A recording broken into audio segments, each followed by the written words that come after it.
was a place on earth. Oh, I think I would know where I laid birth. And such is living in heaven. It was in heaven that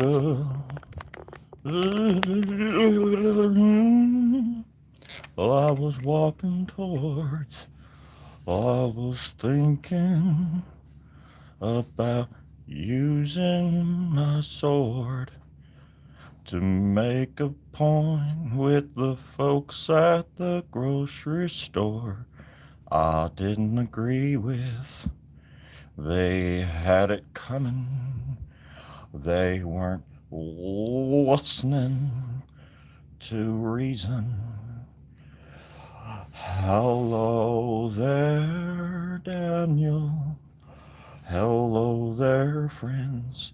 I'm doing okay, but it always depends on who it is you're asking in the end. Some of me is fine, some of me is gone. Some of me is story grub, and most of me is Sean. Alright, now that we got that out of the way. I've been waiting for the best part of me to show. I've been so afraid of everything, including how much I'm angry and how much I believe I let go. I don't belong here. I don't think I have a thing to say that's worth $1. That's worth the pain. There's earthquakes all over California. Did you know that, Daniel? Don't ever come to California. It'll eat you alive. It's a big state. Yeah, it's the only state that has everything. It's the that's a promise, a threat, and a tourist, a novelty. It's a kindness that we offer people from all over the world. It's just that everything is here. You have everything, a little bit of everything.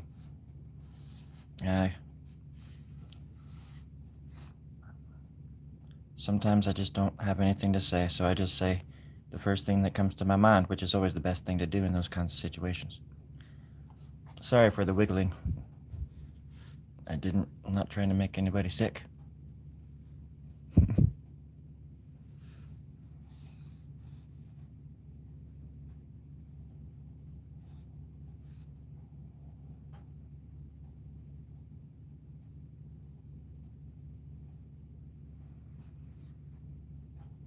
It's really, really, really hard to let go of stuff.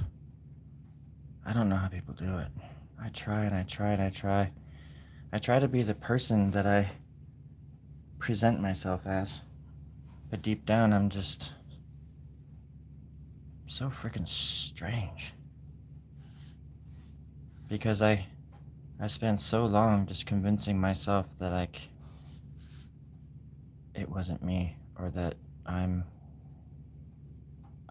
it's okay that I do the same things that I get mad at other people for because I'm me, and of course I'm a good person, and all this stuff, and then I start speaking in other languages and tongues and end up sounding like a racist Italian or so. I don't even know. I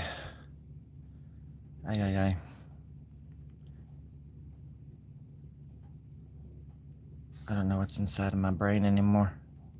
If I can even feel the same things I used to feel or think the same things. Or even want to, you know. It's a big waste of time trying to please everybody else all the time. And that ain't no kind of time that I want to be spending on this life, in this world, in this skin. Behind these walls. these layers.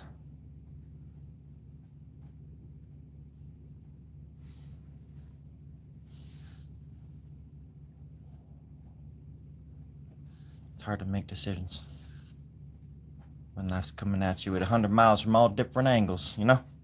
All at once. Hitting you from all sides, in all your senses.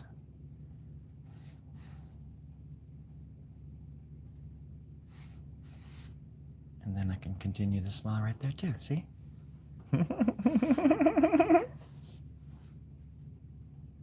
Going insane, got that brain. That's what we call the California hustle. Man, that wiggling is really gonna bother me. Let me know in the comments if the wiggling bothers you or if it makes you feel like you're in a club. Because it makes me sort of feel like I'm in a club, but I'm always bothered in clubs. Whenever I go to a club, which I go to every single night at 8 o'clock. 8 o'clock until midnight, every night for the past 74 years, baby. Rock and roll, all the way. That's how we do. Besides all that, you know, I get good rest, and I'm a pretty responsible person. I'm on my third doctorate, where I teach starving kids from the moon how to eat cheese and crackers properly. If they don't do it right, I smack them on the hand with a cane. Everybody knows how that old trick is taught.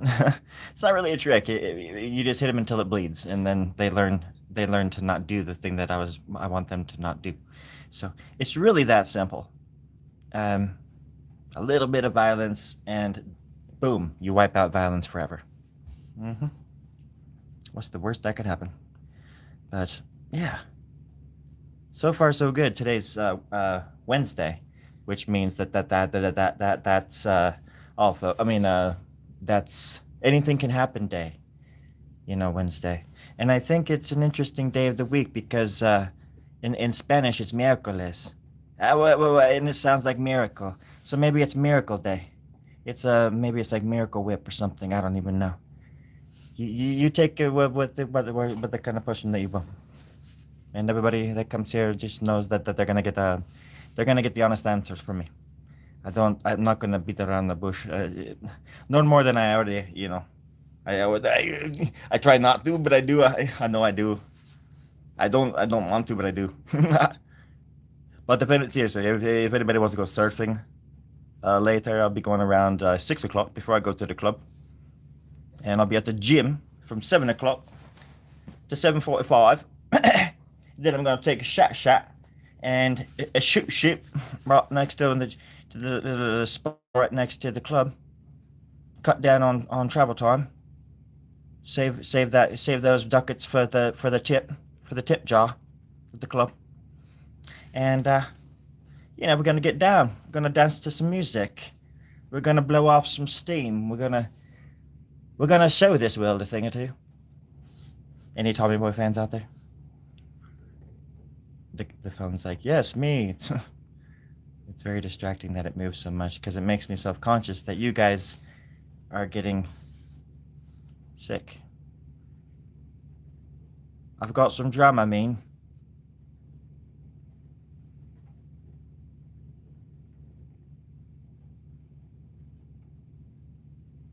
Certainly is fun to doodle sometimes, though. Especially when you've got nothing to lose. Best time to ever make art. When you've got nothing to lose. Best time to make a life as well. So that art has something to imitate, right? That's how we do. God bless us this mess. And let's move forward. With our passion. And our love. For each other. And the creative spark that brought us here. No? Yes? Alright. Does anybody have a few dollars I could borrow? Just until Thursday. I mean, until tomorrow, apparently. Because Thursday is tomorrow. I owe some bookies quite a bit of money. I figured if everybody chipped in $2 a day for the next couple of weeks, I'll be set and I won't have to worry about them no more. Otherwise, I'm gonna lose my other pinky. And I'm not talking about digits. You know, I raise mice for a living. And they came and they took one of my pinkies. My little pinkies. They took them. It was terrible. I cried for like 3 hours. And then I realized I made the whole thing up. That none of that actually happened. That I didn't even like talk like this normally. And everything just sort of falling apart after that. Ugh. But boys will be boys and girls will be girls. And somewhere out there, there is love. And love is grand. It's grand. Not dangerous at all. Won't leave you hanging. Won't leave you all messed up. It'll never break your heart. Oh gosh. Now I'm gonna start fart crying. Oh gosh. Oh god, no. Oh. It feels so good, but it's just so embarrassing. I'm fart crying. I've got the deep thoughts in my brain. I'm thinking deep thoughts, I'm going insane. I'm gonna fart all over your fucking brain. Oh, baby, I love you. Was that a fart or a shart? No, dick and fart jokes. Hey, I haven't had any dick jokes yet. Where was the dick joke? You were saying something about pissing on something earlier. Yeah, but that was off camera, and that was in IRL. Do you know what that means? No, actually, I don't.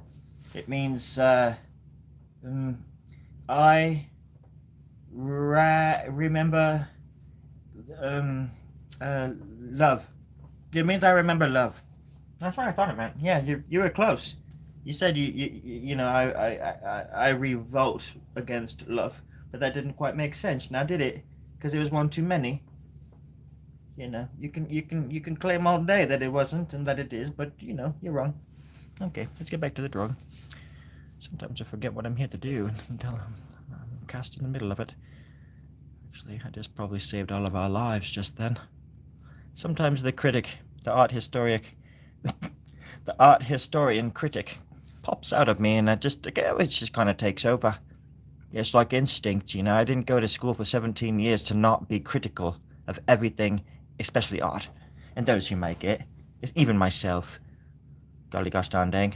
They say you're your own worst critic, and it's absolutely true. The producers are worse, though. Sorry? Yes, Terry. Are you talking about us, the producers? No, Terry, I was just telling a joke. I was talking about Terry, the producer. What? You were whispering something? No, Terry. I was just jibber-jabbing with my new friends. They're down the block, remember? You were once from the block. Oh yeah, I'm Terry from the block. That's what they used to call me back in high school. Yeah, while you were from the block, they said you were from the block. That's right. Yeah, they did. Why? Wait, what? Do I sense sarcasm? Terry, it's been a long day. I'd rather not argue.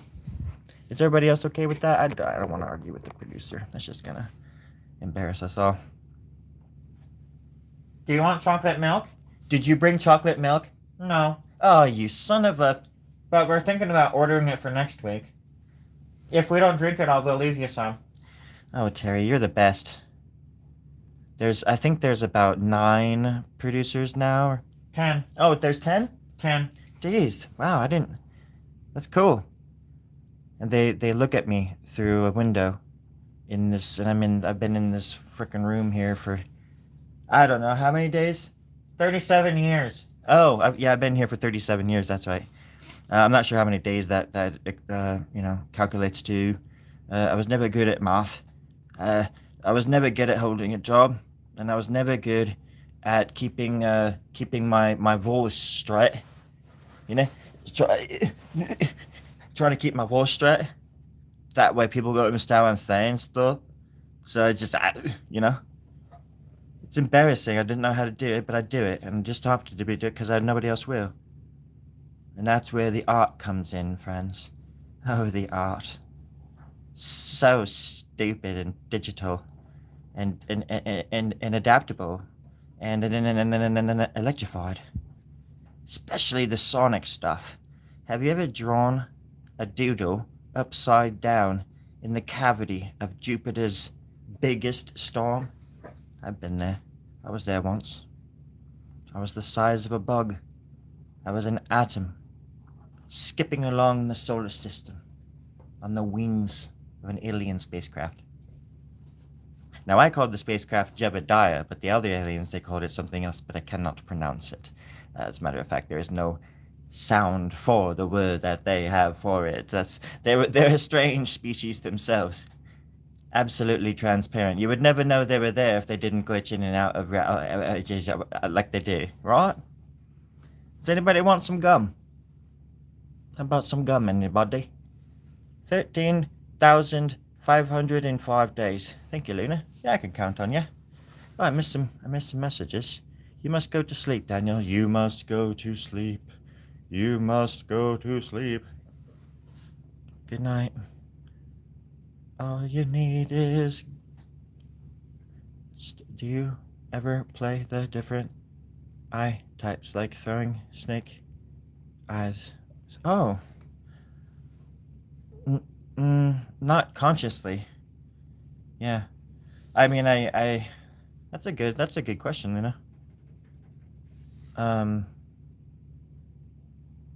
I think I leave them sort of ambiguous, just, but I don't straight up do like those, those like snake or cat eye looking things. But I should, and I will. That's a great suggestion.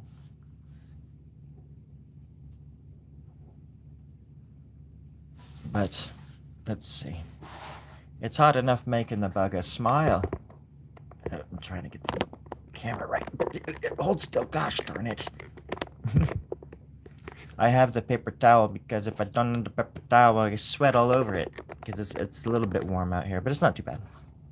It's not too bad. And the light sucks. But it could be worse. It could be worse. It must be Wednesday. Terry is wearing his cornflower. I think in, what was it, the art club I called it, he's wearing his red and black tie again. Because he would have diarrhea. I called it his diarrhea tie. It's like Thursday was like his diarrhea tie.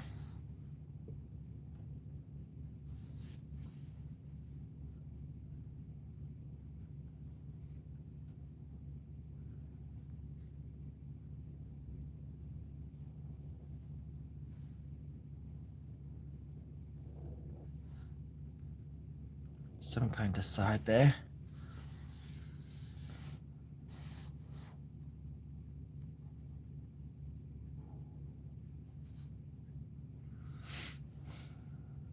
Whenever I come out here and I sit here and I just do this, I don't know if it's because I've done it so many times now or what, but it feels like even now as I'm saying this, it just feels very dreamlike. Like I've done it, like I've deja vu, I guess, maybe even that, which I have. I have done this, but even the shapes of that I'm doing in the eyes and the way it's sort of coming together, it's reminiscent, I guess, of other periods or like other drawings I've done. Even though it looks, they're all like really different, but at the same time, the same elements are illustrated, and I don't know. It's cool to like kind of see the like a retrospective of your work, because when you've done it for so long, like I have.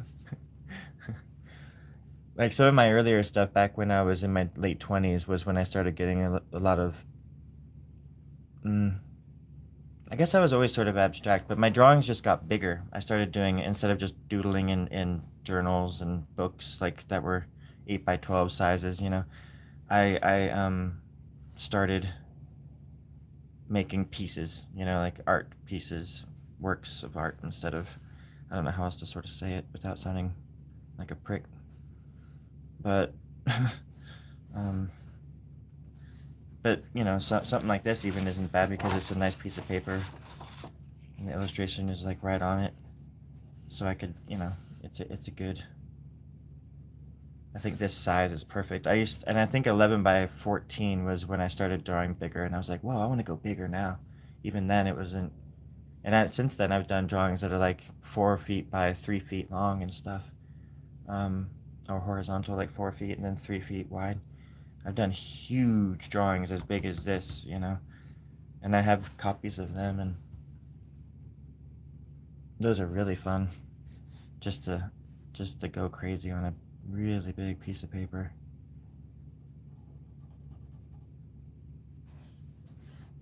And it serves this style pretty nicely, I think.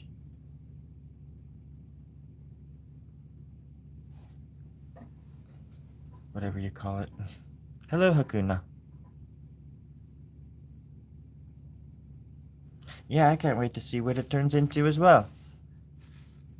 So far, it reminds me of Merry and Pippin from Lord of the Rings, and they're being chased by an angry Ent in the forest, and I used to daydream that I was living in Fangorn Forest, and that I could have been there and offered Merry and Pippin a place to hide away from all the monsters in the forest because I was there and I could have helped, but nobody even asked me. I didn't even know they were there. I didn't know what to do. I didn't know. I didn't know.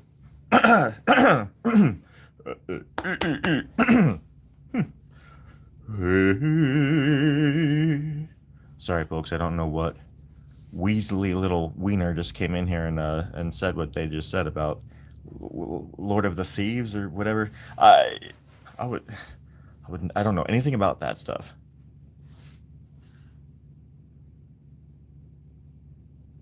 They are not for eating. What about their legs? They don't need those. Oh, give us a taste. Stand back, ingrates. Just a bit off the old flank. Looks like meat's back on the menu, boys. Oh, gosh. No one's gonna save you now. Why would you even say that? In a place where, like, magic exists, why would this orc... No one's gonna save you now, but I'm giving you plenty of time to escape. I know it's a movie, but still! Is it too late to change it? Is it too late to go back and ask Peter Jackson to change it? Come on. I've written letters, man. Ew, God. I'm just drawing. I'm just having a good time, everybody. Hey, 13, my lucky number. Would it be mean to say that monster has a double nut chin? A chin nuts on the middle of the face. Chin nuts on my eyebrows. Making my happy face. Sad again. Howdy do all day, friend. You freaking nailed it. You nailed it, friend. You've got nuts on your chin, nuts on the chin, nuts on the chin, nuts on the chin. They're called chin nuts, chin nuts, chin nuts.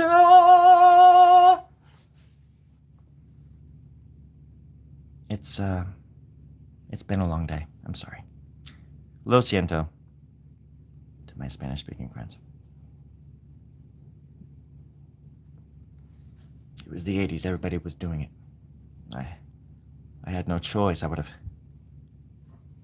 been found out. They would have realized I was an absolute dork. Oh, God, the things that I did.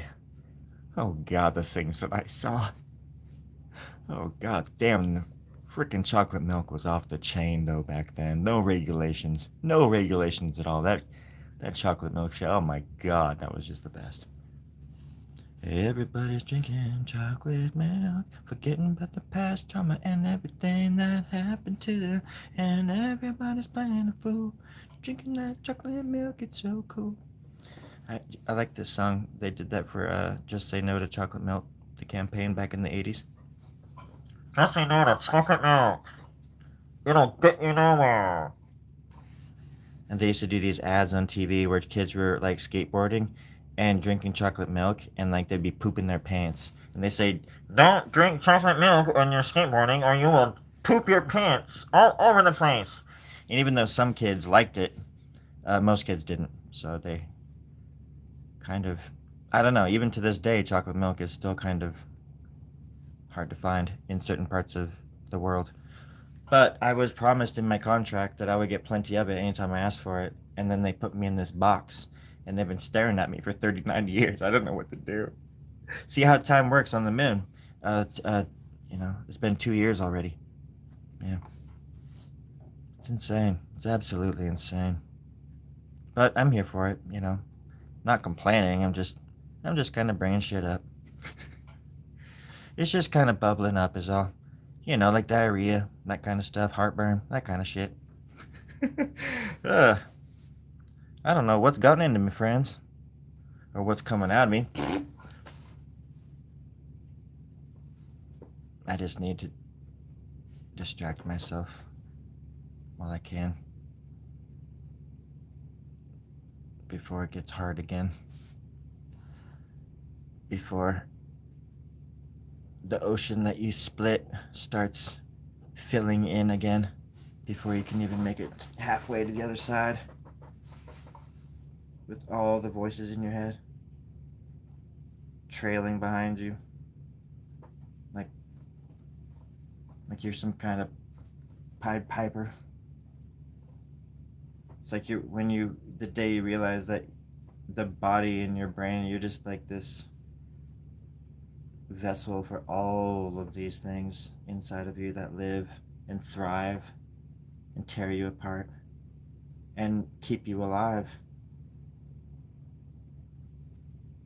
And there's not one of you, you know? There's one body.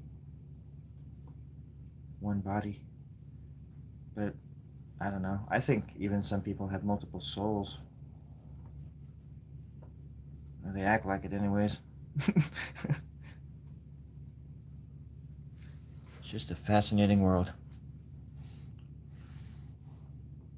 Fascinating life.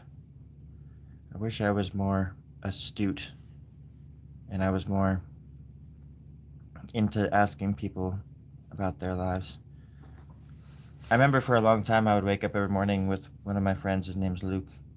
Well, not with him, but we were roommates, and we would get up around I would get up early, and he would sort of get up around, like an hour later or something like that, and we'd sit there and talk, and I would like tell him about my dreams, and every morning for like months, and probably however long I lived there, I would, because I always had the craziest dreams, and that was when I was about 24, around that time, and I don't remember once asking him about his dreams.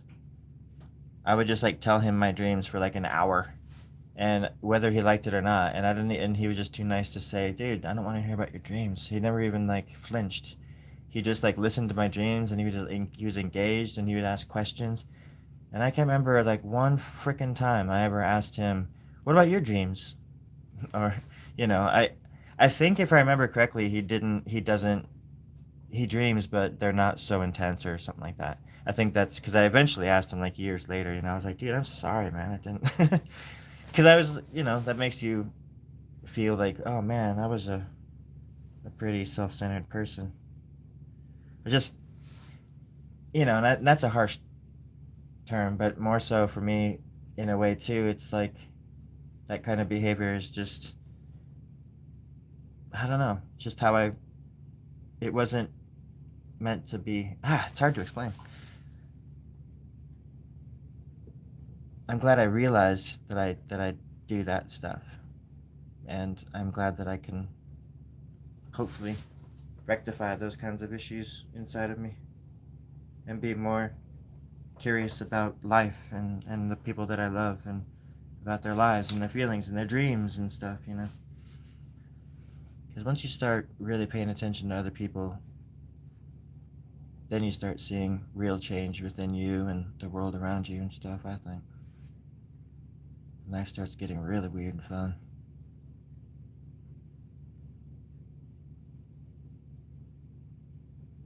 But I just want to feel more engaged with the world. I shut myself off so much. Sometimes you gotta just shut yourself off, but there could also be an unhealthy kind of shutting down. Or at least if you do shut down and just like away from other people even, you gotta still kind of test your mind. Because I don't have a lot of friends even now, but I do these live streams like twice a freaking day, and they've definitely helped me in the last year and a half just be more, I don't know, honest and interested and curious about stuff. Because I get to talk with people all over the world on here. It's rad. Among other things, usually people are pretty darn cool.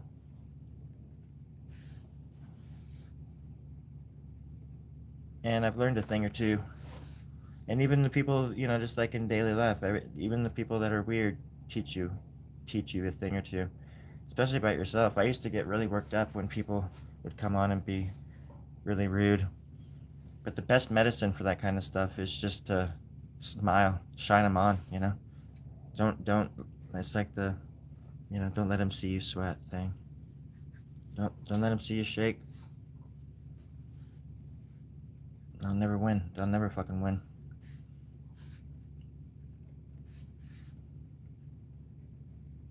Because that's what life's about, winning.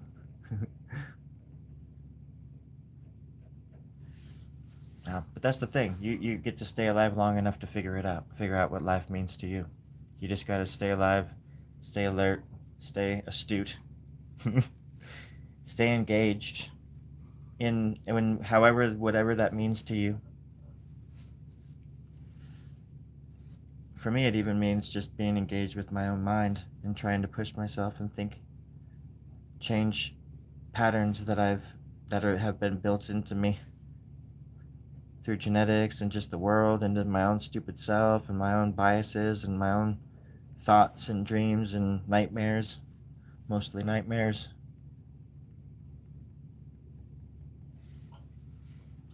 That's crazy.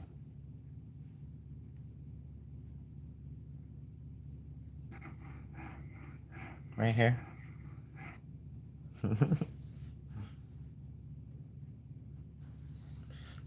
Peanuts. Peanuts. Peanuts on the floor. Peanuts at the store. Buy one, get one free. Peanuts.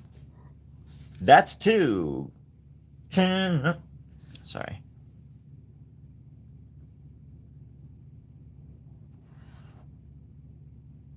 Can also fall under the problem of taking life way too seriously.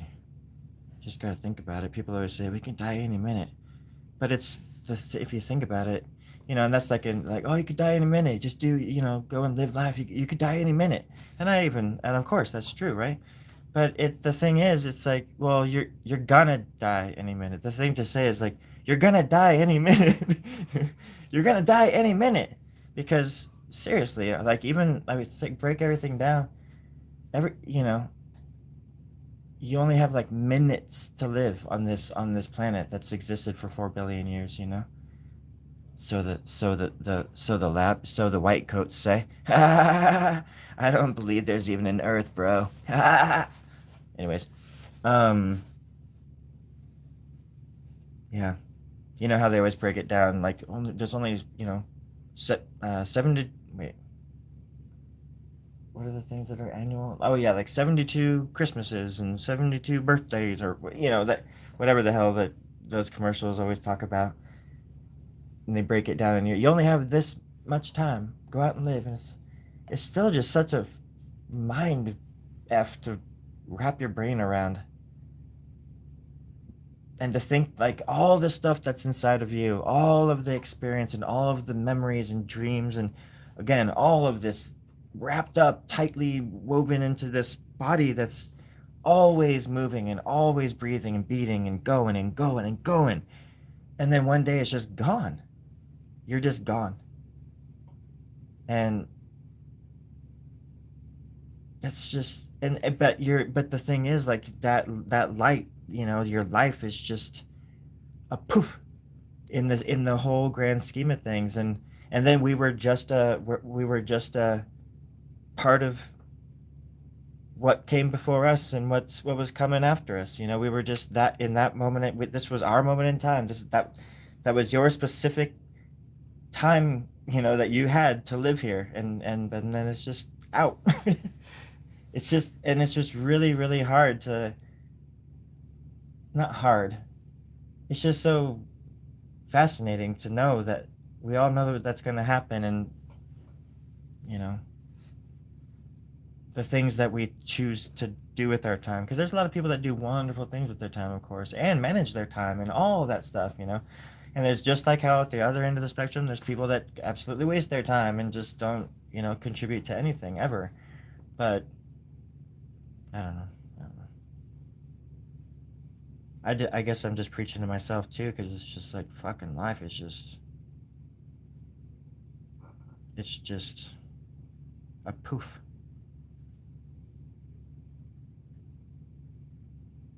And then you're gone. Something inside of me wanted to leave something behind. A lot of my art is actually meant, especially when I was in my 20s, when I was drinking and stuff, I thought I was gonna freaking die like any second. Not to sound morbid or anything, but that's just how I thought. I didn't think I was gonna live to see 30. Never thought I would live to see 30, ever. So naturally, when I turned 31, actually I quit drinking when I was 31 as well. And then of course everything changed. That's when I started becoming, I mean, I was already just avidly drawing and doing things already, but once I quit drinking, it was, the faucet was just, the handle was broken off, and there was a flood of creativity coming out of me. Started getting up earlier and earlier, writing songs, like so many fucking songs.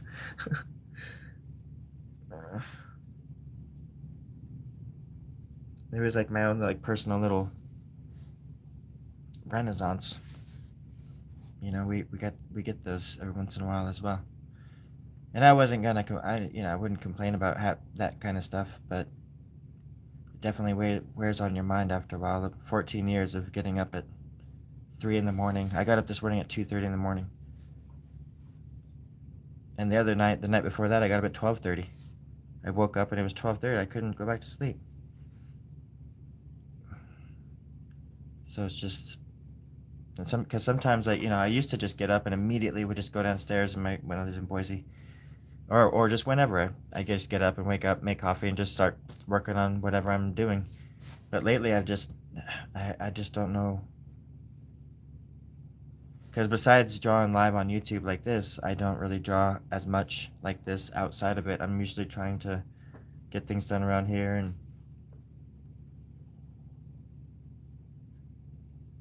I don't know what I'm talking about or why I'm talking about that. Sorry if I'm boring. I'm also just like I'm also just very, very fascinated by brains and how they work.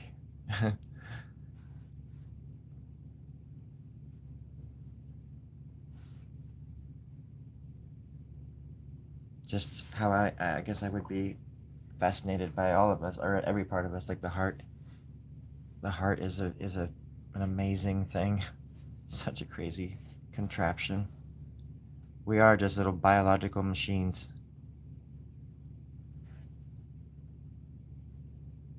And the hardest part of our bodies, protect these vital areas. And the brain is just, I mean, the brain is absolutely.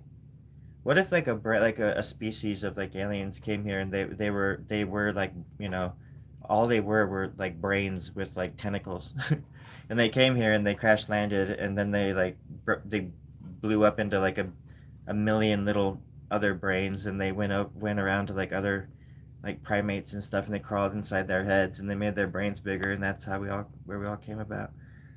Because the brain is like, it's like Krang from Teenage Mutant Ninja Turtles. Krang, he was just like a brain. He had little arms, like little squid arms. Haven't thought about Krang in a long time. Oh, I could do those eyes right here, Luna. Like that.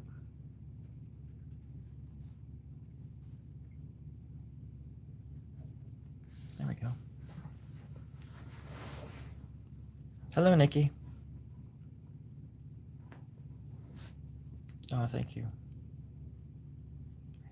You quit at 30. Oh, alcohol, yeah.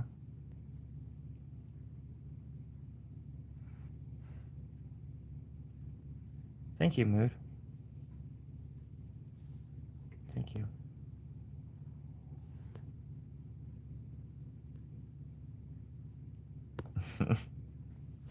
Hakuna. What do you mean? Yeah, I don't know where it's going. Let's see.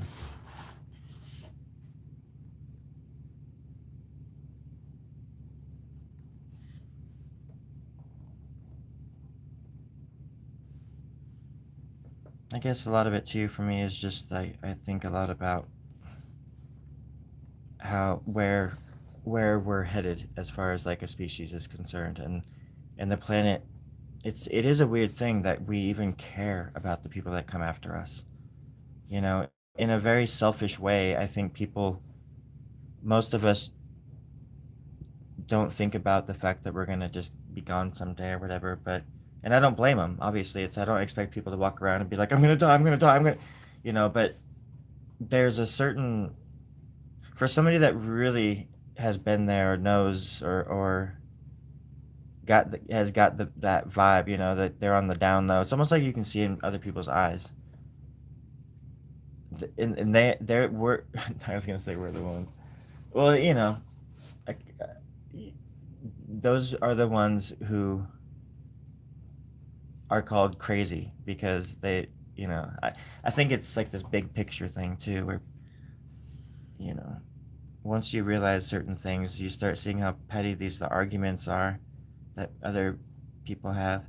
But if you don't join those arguments, nobody wants you, and then you're all lonely. So people have to like lie about their real feelings and what they actually believe in, and that sort of stuff on all sides of the spectrum: politics, religion, just social gathering, anything in general. I'm not picking on anybody necessarily specific, because it happens everywhere to everybody. But it's it's an interesting thing living past what when you thought you were going to live till. And part of you is afraid to live still because it's hanging on to the past, but the other half is saying, come on, let's go, let's do it, what are you waiting for, you know? Like Shia LaBeouf or whatever. That's what it reminded me of. But it's true. I like him too. If I ever came across him somewhere, I would like, I don't know, I would chill with him. He seems like a really cool dude. Are you scared of? Am I scared of dying? No, no, I'm not. I guess I'm kind of scared of how I'm gonna die. I don't want to like die of uh I don't want to drown or something like that, you know? Everybody has maybe like even if you think about it a lot like I do. I I have dreams, for example. I have these recurring dreams where I am driving in the mountains at night. I've probably said this on this channel, so if I did, I apologize in advance. But basically, I'm driving and my car slides off the road, off the cliff, and into the darkness. Basically, and part of me knows that it's just 1,000 foot drop, and I'm dead. And I pretty much just have this dream all the time, all the time. Sometimes it's daytime, and I go off the cliff, and there's like a lake out there or something, and I land in a lake, and I'm sinking, and you know, those dreams are very, very real. And I've had dreams about dying since I was a child, where my dreams were absolutely out of this world when I was a kid. And I thought that's the thing where I didn't ask my friend about his dreams, but I don't know. I just figured everybody dreamed like that, or thought about the things I did, in these certain ways, because I visualized everything too, and I still do. But some people can't visualize stuff in their brains like at all, which is an interesting thing I found out when I found that out very recently. That some people don't even they when they say they can't dream, they probably really can't dream because they can't form. they can't visualize things the way a creative mind would, or a right brain maybe sort of person would. I'm probably messing up some lingo, but I think maybe it sort of makes sense. It's also this thing where if you're a dreamer, like if you have very vivid dreams, you live lifetimes every night. You go to bed, you wake up, and you've lived a life, if not more, or been through these glimpses, or you're walking in other people's shoes. I've had dreams. I've said this before too. I'll make it short, but I've had dreams that I was like a parent and stuff like that. I had a kid, or I had a baby, I had a daughter, and that sort of stuff. And those dreams were intense. And I was like, I was like a father in one of my dreams. I don't have any kids in real life. In real life, in the Matrix, but um, but in my dreams I've had children, and it's hard to wake up, and it's hard waking up and then realizing that I'm like not a dad anymore, and it's like you leave them behind, or they're in another reality somewhere still, and they're just like growing up without you. That's how it sort of feels. That's how intense my dreams are. I'm sure there's plenty of other people that could relate. But imagine that, but then imagine cities that I've created, and an entire continents where I just play, that I can play on in my dreams and fly around and leap tall buildings, and I'm literally Superman in my dreams. And there's thousands of people in my dreams, like cities full of people. Every building has people in it, and there's people in every room I go into, in the bathrooms, and it's just, you never know what's going to be behind the doors, and there's monsters chasing me through like air vents and things, and the elevators are broken, and the escalators don't work, and power's out in most of the buildings, but these monsters are always chasing my ass. And they always just freaking miss me or something. And then I'm just over it. I'm not even scared of anything anymore. It just jumps to a different scene in a different life. I jump into somebody else's body and live that life for however long I need to. It's like quantum leap.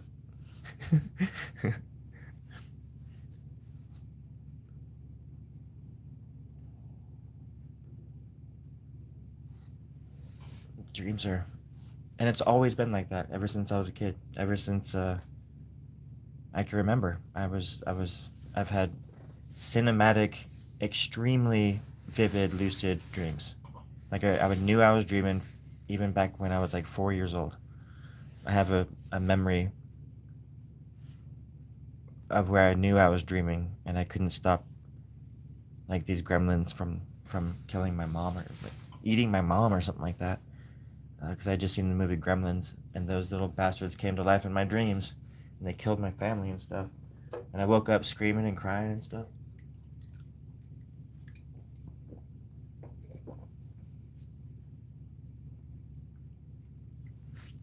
It's almost like a curse of a vivid imagination. It kind of actually made my life a lot harder to think the things I did. I was just so distracted by the world that I wanted to live in that I failed at everything else. But I just let my brain just go in that direction, and all throughout school, and I just failed at everything. I don't know how I wasn't held back. I barely graduated high school. I flunked so many classes and never did homework. Was always in trouble. Never. It was just, I was a pathetic student. Unless it was something that really captivated me, because it took a lot to kind of like hold my attention. So it's just interesting to think back. All the signs were there.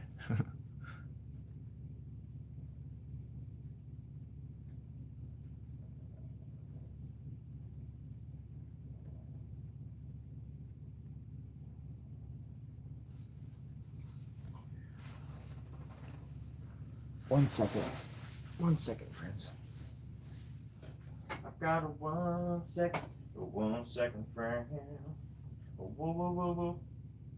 I got 1 second. A second till the whoa, whoa.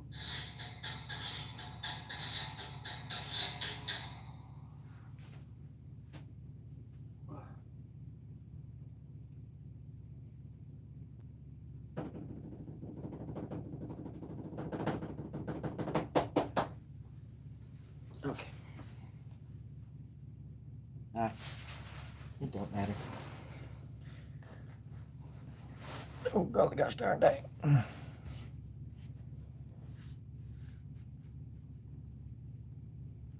I was listening to Elton John today. My mom and I went to Morro Bay. I was gonna see if I could trade in a 12-string guitar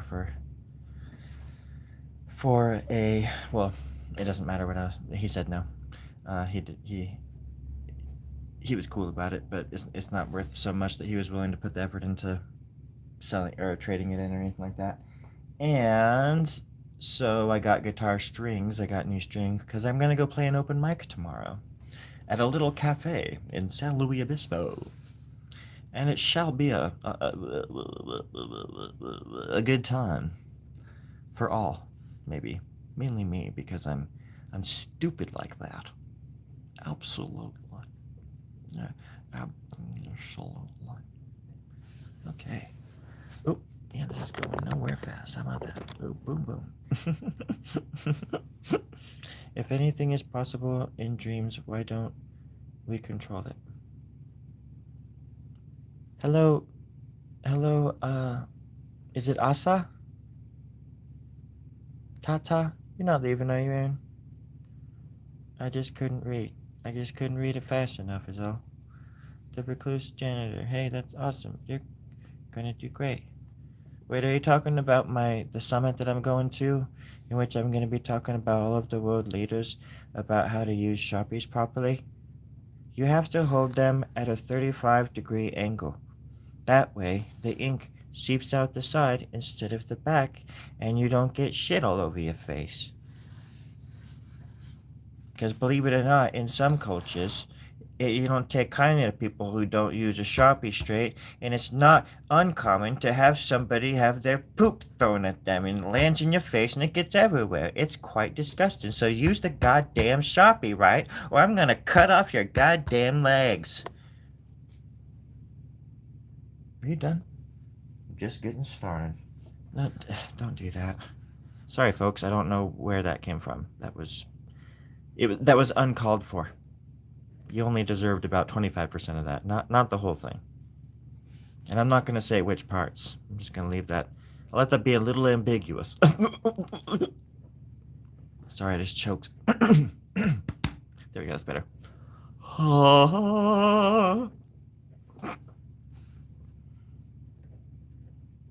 Now that we got that out of the way.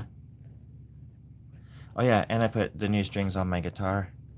Because I put these other strings on my guitar this morning, and my guitar sounded like crap. They're brand new strings too, so I had to go and buy new ones because I'm doing this open mic tomorrow, like I said, and I I wanted new strings because my other strings were hella old, and then so when I put the other ones on this morning, they didn't, they were like ringing against the frets and everything, and all the string, it was just, they were so messed up that I had to take them off and put new ones on. And then when I put the new ones on, which was these old Diodarios, the ones that I've always put on it, it sounds good. It sounds good. So, but it's inside. It's way too hot out here for it. To be honest, me and my cat shouldn't be out here either. It's about 300,000 degrees out here. Did you know that it's at 300,050 degrees inside your mouth right now? That's why you should chew Winterfresh. Winterfresh. It makes everything better. And it cools the mouth down. One tooth at a time. Okay. Sorry, folks. I had to say that. I had to say that. Okay. Wait, what? I really can't read those words. Going to bed night. Get to bed night. Going to bed night. Going to bed night. Going to bed night. Okay. Fine, Aaron. Just leave, I guess. Just kidding. I hope you have very, very straight dreams. And I hope you find a unicorn in your dream. And the unicorn is magical, and it showers you with magic.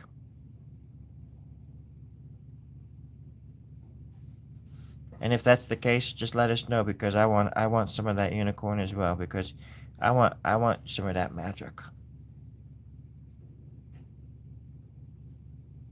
I also just watched a documentary on that movie Legend, so that's why I'm thinking about unicorns so much.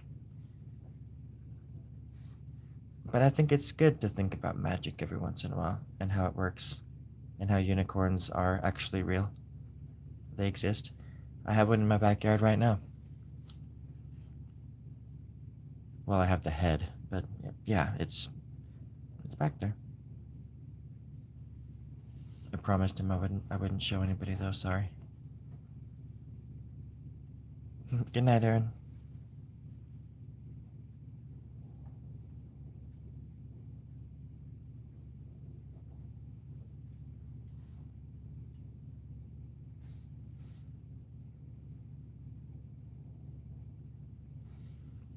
Well, it's getting closer.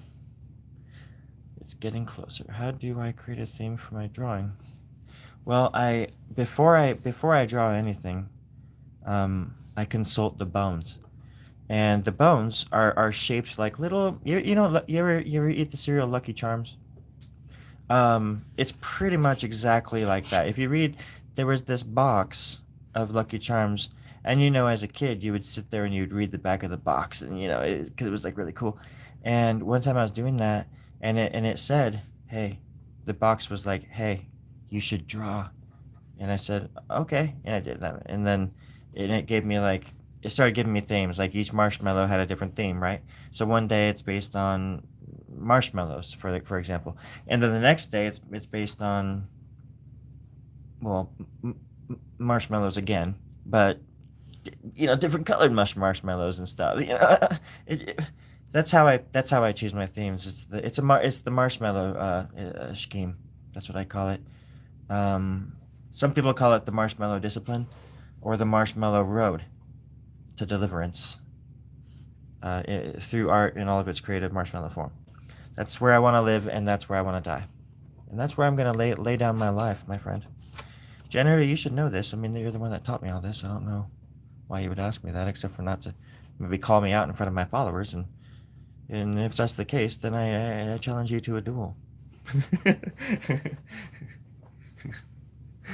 I was just seeing how far I could stretch that. No, they're very, very organic. I just see shapes, and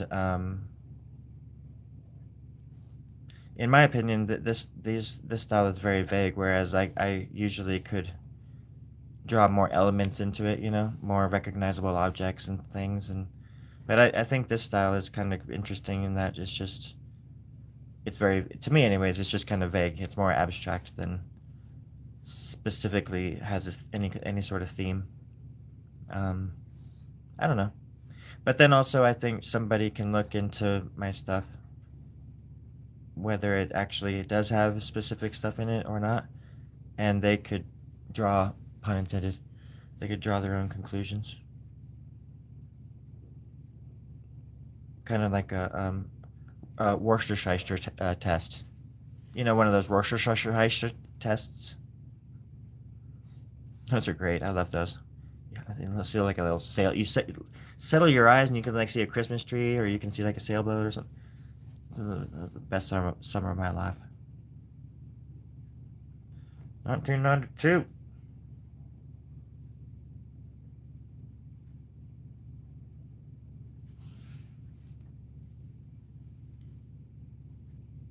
I hope that answers your question.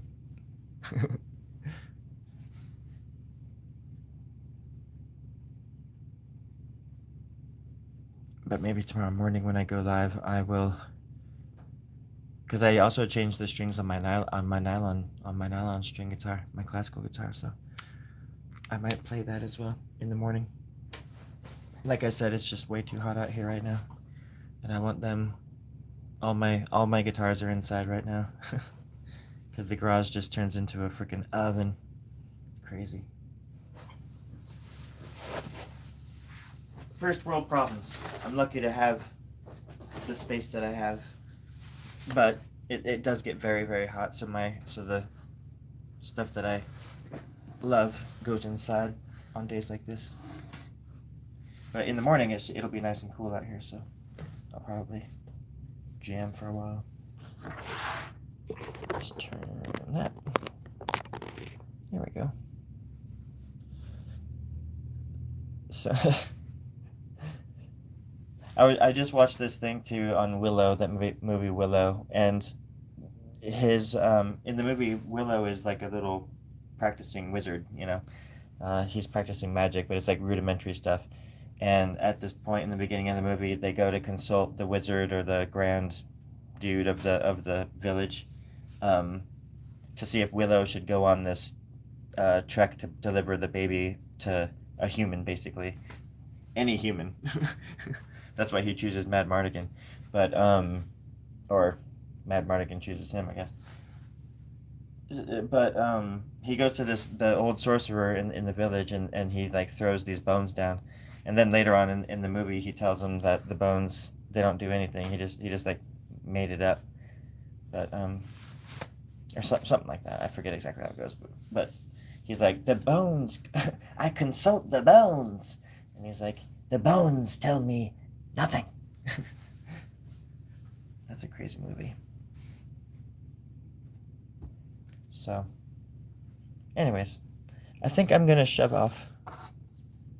Really, really, really appreciate the company.